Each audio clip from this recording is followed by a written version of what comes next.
সব একত্রিত হইতে হইব, সব ইউনিটি হইতে হইব, সব থানসা হইতে হইব। থানসা হইলে কারোর ক্ষমতা নাই এই থানসাকে থানসাকে টুকরো টুকরো করা, থানসাকে ভঙ্গ করা কারোর ক্ষমতা নাই। এই কারণে আমাদের এই যে সামনে আমরা কর্মচারী হইতে পারি, কিন্তু সামনে ইলেকশন কিন্তু আমরা সারব না। আমরা মরি বাঁচি, আমরা এই 2023 যে ইলেকশন, এই ইলেকশন যে কোনোভাবে আমরা আমাদের হাতে ক্ষমতায় আমরা নিয়ে আসতে চাই। আমরা হিসাব করে বলছি, সব জায়গাতে হিসাব করে বলছি, আমরা কম করে হলেও 36 এবং 38 সিট আমরা নিয়ে ক্ষমতায় আসবো। মারক, ফিটক, গুলি করক, যা খুশি করো, আমরা আর পিছব না। আমাদের অধিকারের জন্য এই জীবন থাকতে, এক বিন্দু রক্ত থাকতে আমরা অধিকারের জন্য কথা বলবো। আমাদের অধিকার, এই অধিকারের জন্য আমরা কথা বলে যাব, এই জীবন থাকতে, এই রক্ত থাকতে। এখানে মাল্টিপারপাস কমিউনিটি হলে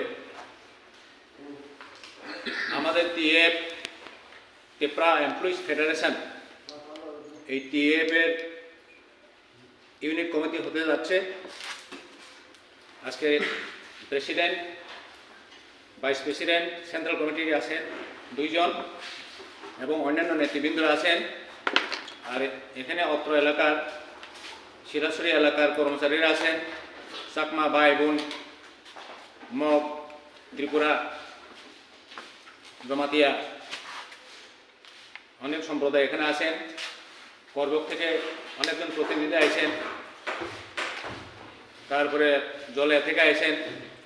সবাইকে central committee, Tripura employees federation এবং অ্যাডভাইজারি বোর্ডের পক্ষ থেকে আমি অনেক ভালোবাসা, সংগ্রামী অভিনন্দন জানিয়ে আজকে যে মিটিংয়ের উদ্দেশ্য এবং আমাদের টিএফ যে গঠন করার যে উদ্দেশ্য, এই উদ্দেশ্য সম্পর্কে আমি সংক্ষেপে আলোচনা করছি। আমাদের টিএফ ত্রিপুরা এমপ্লয়িজ ফেডারেশনের যে মূল লক্ষ্য, তার মূল আদর্শ আপনারা লক্ষ্য করবেন, এই টিএফ এর মতোই অন্যান্য রাজনৈতিক সংগঠনের সমর্থিত, বিজেপি সংগঠনের সমর্থিত কর্মচারী সংগঠন আছে, কংগ্রেসের সমর্থিত কর্মচারী সংগঠন আছে, সিপিএম এর সমর্থিত কর্মচারী সংগঠন আছে। আপনারা জানেন, সবাই জানেন, এটা লোকচুরির কোনো বিষয় না। সিপিএম এর সমর্থিত যে কর্মচারী সংগঠন, আমাদের ট্রাইবেল যে সংগঠনটা আছে, এটার নাম হচ্ছে ত্রিপুরা উপজাতি কর্মচারী কমিটি। এবং দীর্ঘদিন আমরা ত্রিপুরা উপজাতি কর্মচারী সমিতি, এই নাম আমরা দীর্ঘদিন আমরা জানি। এই ত্রিপুরা উপজাতি কর্মচারী সমিতি হচ্ছে টিউজিএসকে সরাসরি টিউজিএস এই যে রাজনৈতিক দলকে সমর্থন করে না, আপনারা সবাই জানেন। এখন বিজেপি যে কর্মচারী সংগঠন আছে ট্রাইবেলের মধ্যে, এটা হচ্ছে জনজাতি সেবক সংঘ। এইভাবে বিভিন্ন রাজনৈতিক দলের সমর্থিত কর্মচারী সংগঠন আছে। তা আমাদের তো অন্যায় কিছু না, আমরা ত্রিপুরা মাথার আদর্শকে আমরা সমর্থন করি। বুবাগ্রার নেতৃত্বে যে ত্রিপুরা মাথার যে সংগঠন আছে, আমরা সমর্থন করি। তা আমাদের কর্মচারী সংগঠন করার আমাদের অন্যায় কিচ্ছু না। বুবাগ্রা চিন্তা করছেন যে আমার যে ত্রিপুরা মাথার মধ্যেও কর্মচারী সংগঠন দরকার আছে। কর্মচারী সংগঠন ছাড়া কোনো পলিটিক্যাল সংগঠন বা কোনো যে সংগ্রাম, কোনো আন্দোলন সাকসেস হয় না।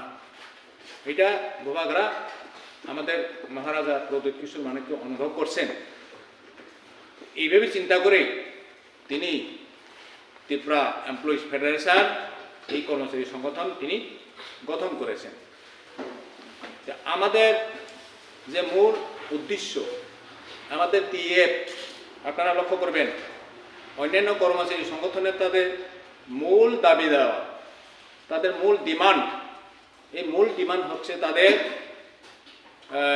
প্রমোশন দিয়ে ট্রান্সফার, এগুলি হচ্ছে তাদের মূল দাবি দেওয়া।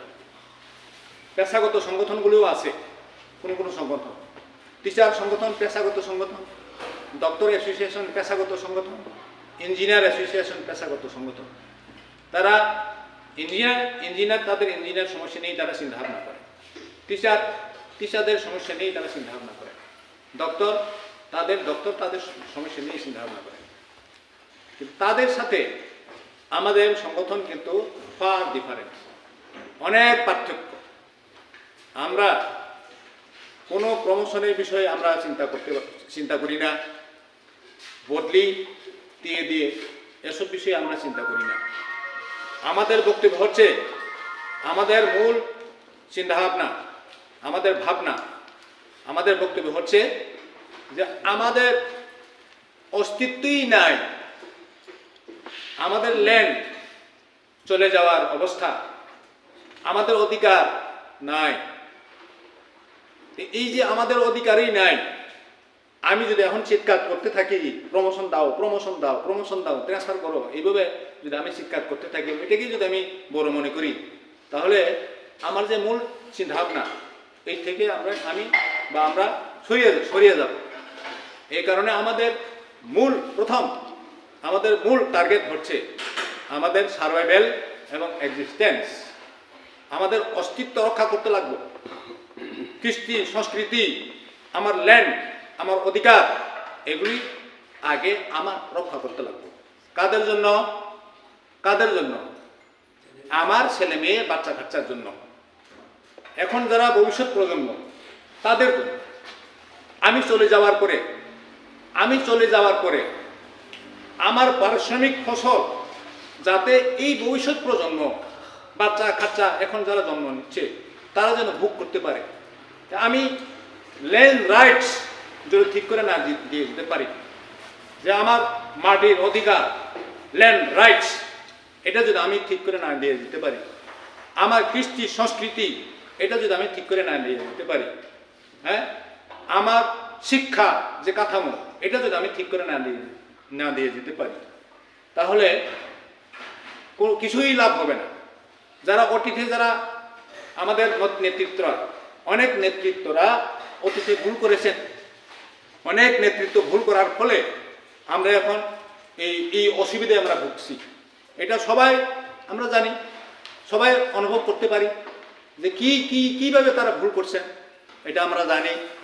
এবং আমাদেরকে কিভাবে শোষণ বঞ্চনা করা হয়েছে এতদিন ধরে, 70-75 বছর ধরে আমাদের কিভাবে শোষণ বঞ্চনা করা হয়েছে, আমরা এগুলি সবাই জানি, ওয়াকিবহাল আমরা আছি। তাহলে এই যে আমরা কর্মচারী সমাজের একটা অংশ, সমাজের বহির্ভূত আমরা লোক না, সমাজেরই আমরা একটা অংশ কর্মচারী। মানুষে বলে ইন্টেলেকচুয়াল গ্রুপ, আমাদেরকে ইন্টেলেকচুয়াল গ্রুপ বলে না। এই কর্মচারীর মধ্যে আইএস অফিসার আছে, ডক্টর আছে, ইঞ্জিনিয়ার আছে, টিচার আছে, করণিক আছে, ইন্টেলেকচুয়াল। আমি একজন ইন্টেলেকচুয়াল হয়ে এই যে ব্যাপারটা, এই বিষয়টা যদি না বুঝি, তাহলে তো কেউ তা বোঝাতে পারবে না। আমি সাধারণ মানুষকে, গ্রামের সাধারণ মানুষকে, সাধারণ পাবলিককে আমি বুঝাবো, আমার কথা শুনবো, আমার কথা শুনে একজন কর্মচারী, গ্রামের একজন কর্মচারীর কথাকে অনেক মূল্য দেয়, অনেক গুরুত্ব দেয়। একজন পলিটিক্যাল ম্যান গ্রামে এসে একজন পলিটিক্যাল ম্যান গ্রামের মানুষকে, গ্রামের লোকজনকে বোঝাতে এলে এত বেশি গুরুত্ব দেয় না। কিন্তু একজন মাস্টারমশাই, স্কুলের একজন মাস্টারমশাই, টিচার, কম কথা না কিন্তু, একজন টিচার, ছাত্রছাত্রীও স্যার বলে, গার্জিয়ানও স্যার বলে, সবাই স্যার বলে। একজন টিচার যদি গ্রামে, একজন টিচার যদি বোঝা ব্যাপারটা সুন্দর করে বোঝা, তাহলে আরো বেশি করে অ্যাকসেপ্ট করে, গ্রহণ করে, আরো বেশি করে গ্রহণ করে। এই ভূমিকাটা আমরা নিতে পারি না। হ্যাঁ, আমার বাচ্চার জন্য, আমার বাচ্চার জন্য হ্যাঁ, আমার গোষ্ঠী সম্প্রদায়, আমার অস্তিত্বের জন্য আমার ল্যান্ড কীভাবে রক্ষা হইব, শিক্ষা, এইভাবে শিক্ষা যে বঞ্চনা করে রাখা হয়েছে। এখানে দেখেন জলায়াতে আইতে জিজ্ঞেস করছি বাচ্চাটারে, কয়জন টিচার আছে রে তোমাদের বিদ্যালয়ে, কয়জন টিচার আছে? 11 ক্লাস 11 পড়ে, কয়জন টিচারই জানে না। আমরা 11 পড়ি, তো আমরা 11 পড়ি, কয়জন টিচার আছে আমরা আমরা কইতে পারি না। চিন্তা করছেন নি? 11 পড়ে স্কুলে কয়জন টিচার আছে কইতে পারে না। কি কোন ধরনের স্কুল? এইভাবেই তো আমাদের এরিয়াতে ভালো টিচার নাই, ভালো স্কুল নাই, হ্যাঁ, সাবজেক্ট টিচার নাই, ম্যাথস টিচার নাই, সায়েন্স টিচার নাই, এইভাবে বঞ্চনা করে রাখা হয়েছে। আমাদের এরিয়াতে কোনো ভালো স্কুল, গভর্নমেন্ট কোনো ভালো স্কুল আছে? নাই তো, এইভাবে বঞ্চনা করে রাখা হয়েছে। এখানে অনেক দিন, অনেক বছর ধরে, আমার জন্মের পর থেকে অনেক স্কুল দেখছি। এই যে জলায়া এখন, তারপরে কিটা বাসি চন্দ্র না কিটা জানি একটা স্কুল 60 বছর হয়ে গেছে। এই যে বরেগে দোকানের লগে একটা স্কুল আছে, সোলার সর্দার করা, 60 বছর হয়ে গেছে। এই স্কুলে আয়ু কিন্তু 60 বছর, 60 ইয়ার্স হয়ে গেছে। আগে যা এখন তা। এইভাবেই তো আমাদের শিক্ষা থেকে আমাদের বঞ্চনা করা হয়েছে দীর্ঘদিন। অর্থ থেকে বঞ্চনা, শিক্ষা থেকে বঞ্চনা, কৃষ্টি সংস্কৃতি থেকে বঞ্চনা, হ্যাঁ, সব দিক থেকে বঞ্চনা। তো এইভাবে কয়দিন একটা মানুষের উপরে, একটা সম্প্রদায়ের উপরে, একটা গোষ্ঠীর উপরে যদি এইভাবে শোষণ করতে থাকে, এইভাবে অত্যাচার করতে থাকে, কয়দিন সহ্য করবে মানুষ? এইগুলি তো বিবেক, হ্যাঁ, চিন্তা ভাবনা করতে লাগবে। এটা যারা অন্যরা যারা শোষণ করে, শোষক, তারাও তো চিন্তা করা দরকার যে এইভাবে এই মানুষগুলোকে এইভাবে আমরা শোষণ করছি দীর্ঘদিন, হ্যাঁ, যুগ ধরে আমরা এইভাবে শোষণ করছি, হ্যাঁ, তারাও তো মানুষ, তারাও তো বাঁচা দরকার আছে। এইভাবে চিন্তা করা উচিত। ক্ষমতা আছে বলে যা খুশি করবে, এটা তো হইতে পারে না। ক্ষমতা হাতে আছে বলে। তো এই কারণে যদি আমাদেরকে ডেভেলপ করতো, আমাদের অধিকারকে যদি দিত, 100% দিত, তো এইরকম অবস্থা হয় না। হ্যাঁ, হয়তো স্লোগান নাও আসতে পারে, যে আনি শাসন, এই স্লোগান হয়তো নাও আসতে পারতো, ঠিক আছে না? এখন আমার হাতে শাসন নাই, আমার হাতে পাওয়ার নাই, এই কারণেই তো আমি বঞ্চিত। প্রশ্ন তো এইভাবে আছে না, প্রশ্ন তো এইভাবে আছে। এগুলি বেশি কথা বলবো না, এগুলি খুব ডিপলি, গভীরভাবে আমরা অল্প বিস্তর, যেহেতু আমরা পড়াশোনা করছি, আমরা পড়ছি, লেখাপড়া জানা আমরা এগুলি চিন্তা করতে লাগবে। বুবাগ্রা অনেক গভীর চিন্তা ভাবনা করে বুবাগ্রা কিন্তু মানে পথে রওনা দিয়েছেন, অনেক চিন্তা ভাবনা করে মূল টার্গেট, মূল লক্ষ্যতে কীভাবে আমরা বুঝতে পারি।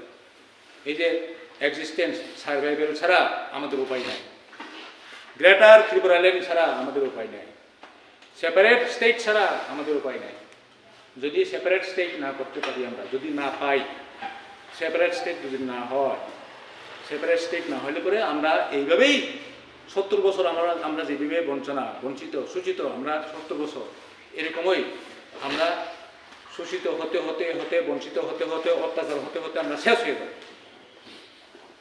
এটা তো ওনার মাথার মধ্যে আছে, আমাদের বুবাগ্রার মাথার মধ্যে আছে। তো এগুলি তো যারা আমরা ইন্টেলেকচুয়াল, এগুলো চিন্তা করা উচিত, বেশি করে ওনাকে সাপোর্ট করা উচিত। হ্যাঁ, যে কোনো জায়গায় থাকেন, যে কোনো পার্টি করেন, যা তা করেন, বিজেপি করেন, সিপিএম করেন, কংগ্রেস করেন, কিন্তু এই বিষয়টা 1 নম্বর চিন্তা করা উচিত। 1 নম্বর এই বিষয়টা, 1 নম্বর আমার দফাটাকে বাঁচাইতে হইব, 1 নম্বর আমার বাচ্চাটাকে বাঁচাইতে হইব, হ্যাঁ, আমার বউ, পরিবার, বাচ্চা খাচ্চা যে আছে, এগুলিকে আমি বাঁচাইতে হইব। সব একত্রিত হইতে হইব, সব ইউনিটি হইতে হইব, সব থানসা হইতে হইব।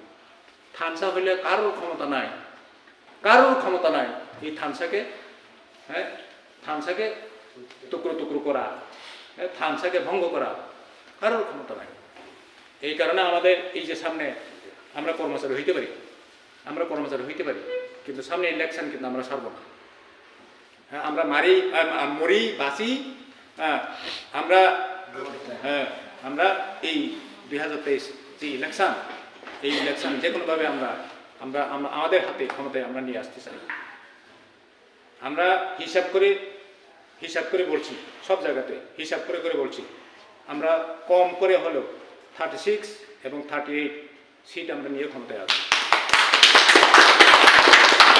মারক, ফিটক, গুলি করক, যা খুশি করো, আমরা আর পিছাবো না।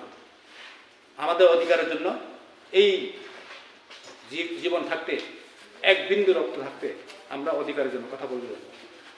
আমাদের অধিকার, এই অধিকারের জন্য আমরা কথা বলে যাব, এই জীবন থাকতে, এই রক্ত থাকতে।